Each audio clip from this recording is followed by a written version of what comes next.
नमस्कार सर्वांना, प्रियांका मिनी ब्लॉगमध्ये सर्वांचं स्वागत आहे। आणि खूप दिवसानंतरला मी ब्लॉग शूट केलेला, तो पण गोकुलाष्टमीच्या दिवशी। तर मी आज अपलोड करते। थोडं लेट झालं आहे माहिती मला, पण काय करणार, थोडीशी तब्येत डाऊन होती खूप दिवसापासून।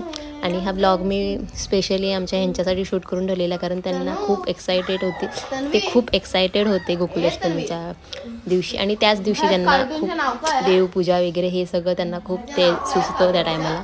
तर त्यांनीच सगळी प्रिपरेशन केलेली, कारण मी काहीच नव्हतं केलं, कारण माझी तब्येत एकदम डाऊन, आम्हाला दोघींनाही ताप आलेला, तनूची तब्येत खूप खालावलेली होती। तर इकडे सगळे आजूबाजूची मुलं येऊन थोडी आम्हाला हेल्प करत होती। 2 दिवस आम्हाला गेले। त्यानंतर इकडे रात्रीच्या जेवणासाठीच म्हणजे उपवास सोडण्यासाठी, कारण बिलकुल गोळ्या खायच्या होत्या, त्यामुळे थोडं तर खाल्लं पाहिजे, त्यामुळे मग रात्रीचं आपले बटाट्याची भाजी आणि पुरी केलेली। तर इकडे टाईमपाससाठी आम्ही सगळेजण बसलेलो, 12 वाजेची वाट बघितलेली। त्यानंतर मी रेडी झालेली, तर मी ते साडीच वेअर केलेली, पण मी विचार केलेला चला आपण एक लेहंगा टाईप अशी मी साडी वेअर करून बघूया।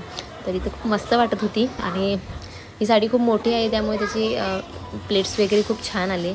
त्यानंतरला मग 11 वाजलेले, आणि मग आम्ही तयारीला लागलेलो। इकडे चांगला हा पाळणा मी नवीनच बनवून घेतलेला आहे, कसा आहे नक्की सांगा। आणि जर कोणाला ऑर्डर करायचं असेल तर मला कमेंट करा, मी त्यांचा नंबर तुमच्याबरोबर शेअर करेन, किंवा तुम्हाला त्यांची मी माहिती देईन डिटेल्स।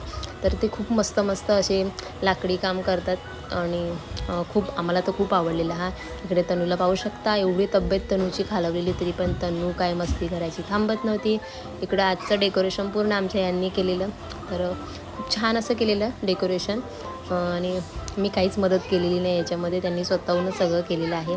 तर इकडे त्यानंतरला मी म्हटलं मी फक्त मांडून देण्याचं काम करणार आहे, बाकी सगळं त्यांनीच केलेलं आहे। तर इकडे मी देवाचं सगळी पूजा म्हणजे फुलं वगैरे सगळं सजवायला मी तयार करायला घेतलेलं। तर व्हिडिओ शेवटपर्यंत नक्की बघा, आवडली तर लाईक शेअर सबस्क्राईब करायला विसरू नका। आणि इकडे आपलं पाहू शकता, ऑलमोस्ट मी सगळं रेडी करून ठेवलेलं, म्हणजे तुम्हाला सांगते 11:30 आमचं सगळं व्यवस्थित आम्ही करून घेतलेलं। तर इकडं आजचा डेकोरेशन कसा वाटला आहे तो मला सांगा नक्की कमेंट करून।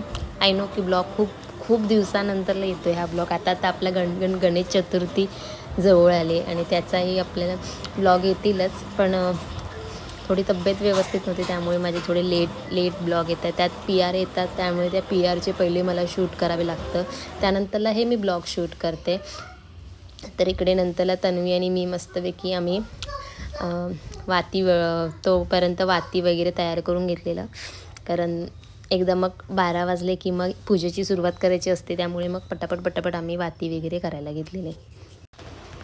तर इकडे आम्ही मग सर्व आवरून वगैरे व्यवस्थित ठेवलेलं, सजवून वगैरे देवाची तयारीला फक्त आता 12 वाजायची वाट बघत होतो आम्ही। आणि त्या टायमाला असं होतं की एवढं म्हणजे आमची तब्येत एवढी आमची खालवलेली दोघींची पण, आणि त्यात माझा उपवास होता, माझा निरंकल उपवास असतो, मी फक्त फळ खाल्लेलं। पण म्हणजे तुम्हाला सांगते मी केळीच खाल्ली, कारण माझ्या तोंडाला बिलकुल चव नव्हती। पण ह्या टायमाला मला असं जाणवलंच नाही की उपवास मी पकडला आहे असं, कारण माझं जास्त मी उपवास पकडत नाही, माझे नेमकेच उपवास असतात।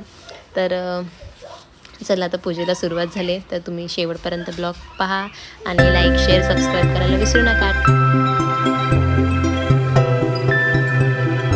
बघा तिने हे ठेवलं याच्यात, तो काढून टाका।